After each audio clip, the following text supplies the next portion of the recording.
Kejadian pasal 26. Ishak di negeri orang Filistin.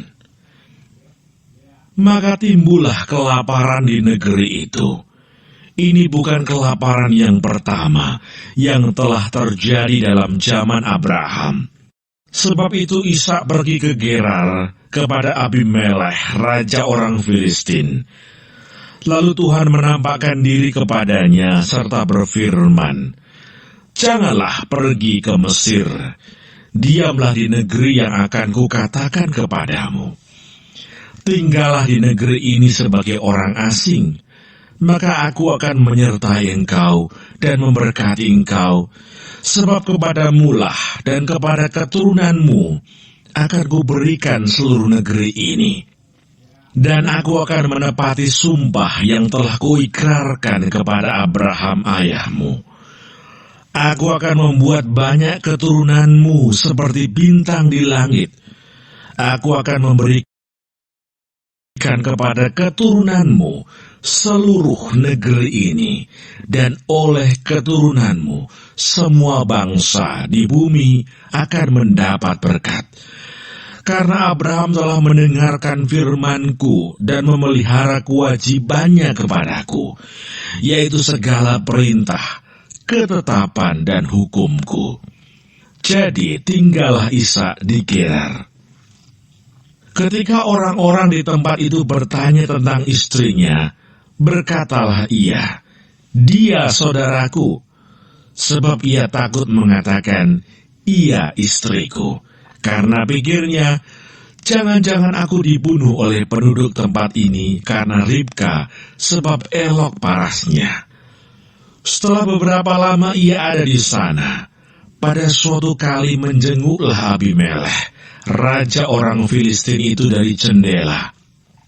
Maka dilihatnya Ishak sedang bercumbu-cumbuan dengan Ribka istrinya. Lalu Abimelekh memanggil Ishak dan berkata, "Sesungguhnya dia istrimu. Masakan engkau berkata, 'Dia saudaraku'?" Jawab Ishak kepadanya, "Karena pikirku, jangan-jangan aku mati karena dia." Tetapi Abimelekh berkata, "Apakah juga yang telah kau perbuat ini terhadap kami? Mudah sekali terjadi, salah seorang dari bangsa ini tidur dengan istrimu, sehingga dengan demikian engkau mendatangkan kesalahan atas kami." Lalu Abimelekh memberi perintah kepada seluruh bangsa itu, "Siapa yang mengganggu orang ini atau istrinya, pastilah ia akan dihukum mati." Maka menaburlah Ishak di tanah itu, dan dalam tahun itu juga ia mendapatkan hasil 100 kali lipat, sebab ia diberkati Tuhan. Dan orang itu menjadi kaya, bahkan kian lama kian kaya, sehingga ia menjadi sangat kaya.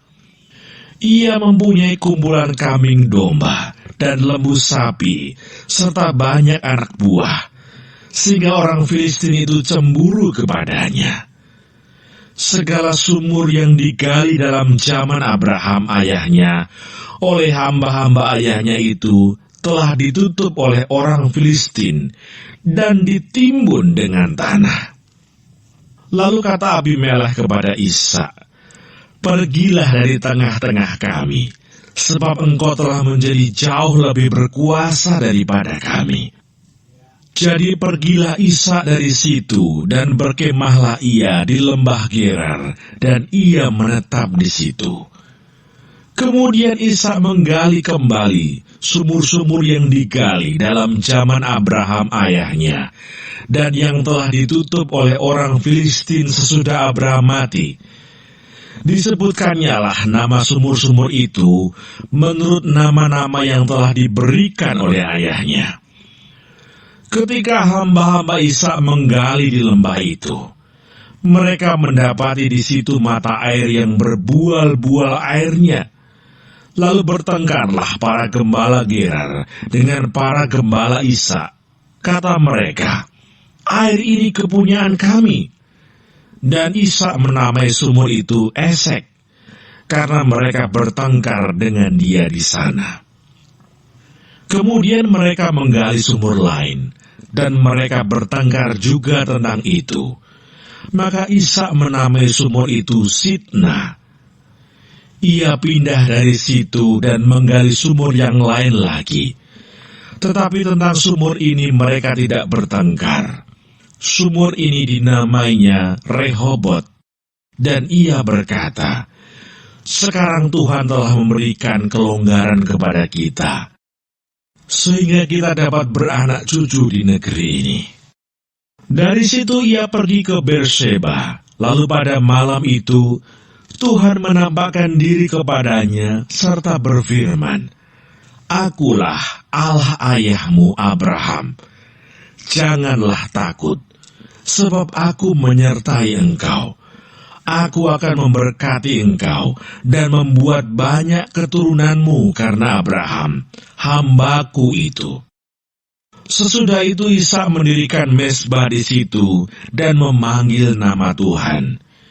Ia memasang kemahnya di situ, lalu hamba-hambanya menggali sumur di situ. Datanglah Abimelek dari Gerar mendapatkannya, bersama-sama dengan Ahuzat sahabatnya dan Pikol kepala pasukannya. Tetapi kata Ishak kepada mereka, "Mengapa kamu datang mendapatkan aku?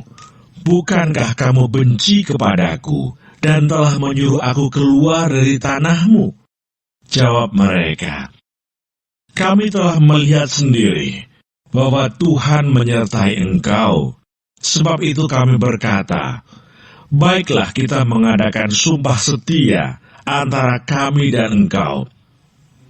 Dan baiklah kami mengikat perjanjian dengan engkau, bahwa engkau tidak akan berbuat jahat kepada kami. Seperti kami tidak mengganggu engkau, dan seperti kami semata-mata berbuat baik kepadamu, dan membiarkan engkau pergi dengan damai. Bukankah engkau sekarang yang diberkati Tuhan?" Kemudian Ishak mengadakan perjamuan bagi mereka, lalu mereka makan dan minum. Keesokan harinya pagi-pagi, bersumpah-sumpahlah mereka. Kemudian Ishak melepas mereka, dan mereka meninggalkan dia dengan damai. Pada hari itu datanglah hamba-hamba Ishak memberitahukan kepadanya tentang sumur yang telah digali mereka, serta berkata kepadanya, "Kami telah mendapat air."